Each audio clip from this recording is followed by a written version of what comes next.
Welcome into First Take on a Tuesday. Thank you so much for hanging with us. We've got you covered from both coasts today. Skip and I are here in Bristol. Stephen A., as we can see, you're in my old stomping ground, downtown L.A. How's everybody doing? What's going on, y'all? How you doing? How you doing? And my old stomping ground, L.A. And That was a long time ago, man. Yeah, That's when I was a kid. Wait a second. Molly and I are in Bristol, Connecticut, but once again, Stephen A. gets to do the show from Los Angeles again and again and again. How do you pull this off? Well, I hop on a plane. I pay my own way here. Right. Probably your own plane. I'm on a mission to make things happen. You know me, I'm never satisfied. Always looking to make things happen. Yes. I'm sure you did last night. Yes, sir. It's a tough life. Somebody's got to live it.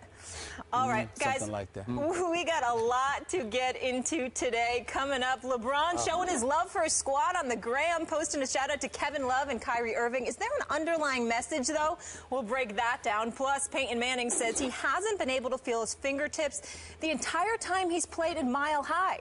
How much has that affected him, if any? We'll discuss that. But first, the #1 and #2 overall picks now have 2 games under their belt. We saw Jameis Winston and the Bucs square off against the Bengals on Monday Night Football last night. So far this preseason, Winston 17 of 32 for 221 yards, no TDs, 1 interception, while completing just over 50% of his passes on the ground, 5 rushes for 19 and 2 TDs. Now, Marcus Mariota, on the other hand, of course, they're linked here, is 12 of 16 for 153 yards, also no TDs, also 1 pick, but a 75 completion percentage. Stephen A., it's early, but who's looked better to you thus far, Mariota or Winston? Well, I'm going to say Mariota because I think that over the first 2 games he's looked better. Jameis Winston obviously completed all 3 of his passes last night, tweaked his ankle a little bit after getting sacked by Atkins and Mulberry, if I remember correctly. But obviously he looked considerably better than he did in his first performance in his first preseason game, whereas with Mariota, he struggled at the start of his first preseason game ever, but then ultimately got it going. And when you think about the things that they're saying with the Jameis Winston, they talk about his smarts, of course, because it's definitely there in terms of his football IQ, but primarily they talk about his ability to stand in the pocket and make the necessary throws. What you're seeing from Mariota is a guy that's scrambling out of the pocket. He seems a bit more mobile. He's throwing scrambling to his right. He's throwing scrambling to his left. And on top of it all, he's shown a little bit of pocket presence thus far as well. And his IQ is considered to be off the charts, a clear understanding of what's going on. And obviously, the turnovers at a minimum and the completion percentage, completing 75% of his passes, is something that's incredibly important because when you have that level of accuracy, it elevates the level of faith that folks have in you. They give you more opportunities to make things happen. They're not as reticent to sit there and hold you back and position you to play a bit more cautious, shall I say. So when I look at it from that perspective, doesn't mean that Mariota is going to be better than Jameis Winston. Again, all we're going by is 2 preseason games, and we know that there's clearly an upside for both. We expect great things from Jameis Winston, and I see no reason to believe otherwise. But just based on going off the first couple of games in this preseason, understanding that both teams could potentially struggle this year, although Skip has far more faith in Tampa Bay than I do at this particular moment in time.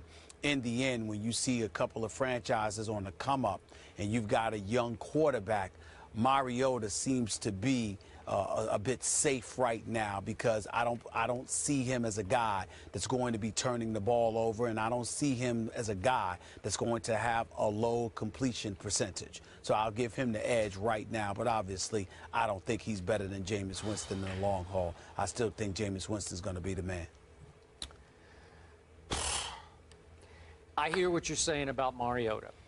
I will be the first to admit, though I was down on him going into the draft, he has had some impressive early flashes.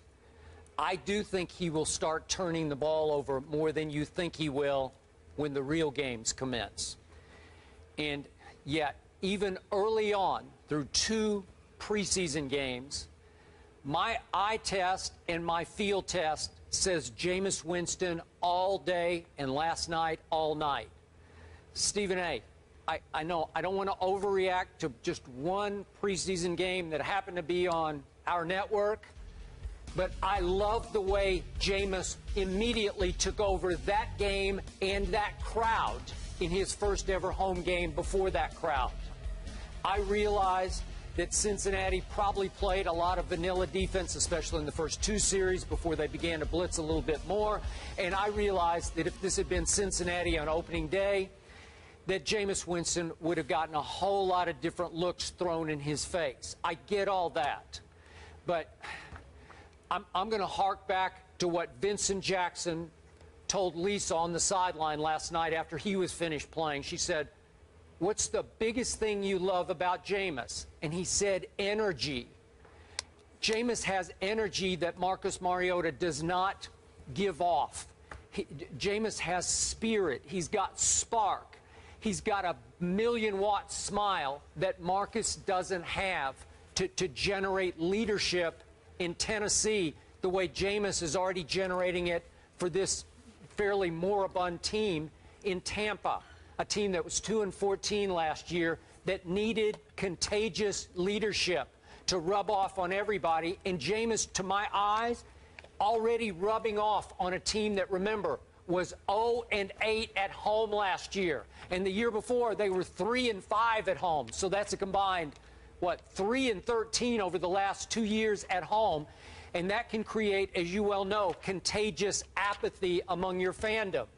It looked kind of sparsely attended last night, especially early. It looked like a very late arriving crowd. And I know it's just the first preseason game at home. But Jameis Winston's going to be a lightning rod for this franchise. And what I love the most, Stephen A., was that he dictated at the line of scrimmage like a young Peyton Manning right out of the box last night. I do not think this can be underestimated.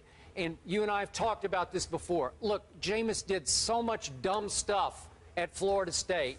Don't even get me started on the crab legs and the incident where he stood up on the table at the student union. We know about all that. We can go on and on. Dumb, dumb, dumb, dumb, dumb. And it detracted from the fact that Jameis Winston is a brilliant operator of an offense. I in fact, think Jimbo Fisher was a little confining for Jameis. I think they sort of butted heads over who's running this offense, who's dictating, who's calling the plays, because Jimbo likes to rule with an iron fist of his offense. And all of a sudden, I saw Jameis just changing plays and play. He was going Peyton Manning on the starters of the Cincinnati Bengals. Again, vanilla looks, I get all that. But that's impressive to me, as is deadly accuracy that I have not always seen from Marcus Mariota. Deadly accuracy. And Jameis will fit balls through tight windows, and I know he takes too many risks, but he's learning on the fly. And I thought he played pretty flawless football last night.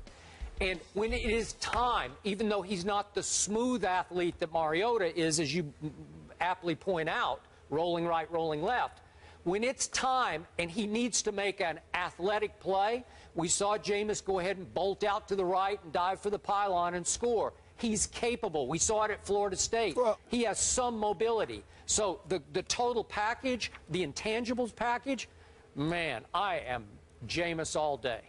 Well, I'm Jameis all day as well, but the question was about the first two preseason games, because from a macro perspective, both you and I share the same sentiments. We believe he's big time. We believe his energy is infectious, and we believe at the quarterback position, when you talk about a leader of men, he's better suited for the job. It's not to knock Mariota and not to say that there's something deficient in him. And I think that's the wrong interpretation that people take from comparing Jameis Winston and Marcus Mariota and talking about the element of leadership. It's not that the Mariota is devoid of leadership. It's that when you talk about personnel in the National Football League, the kind of athletes that come into the league, the distractions that are presented to them, the temptations that ultimately distract them and what have you. When you talk about somebody capable of galvanizing the troops, you know, you're talking about a guy like Jameis Winston that you want behind center because he's about winning.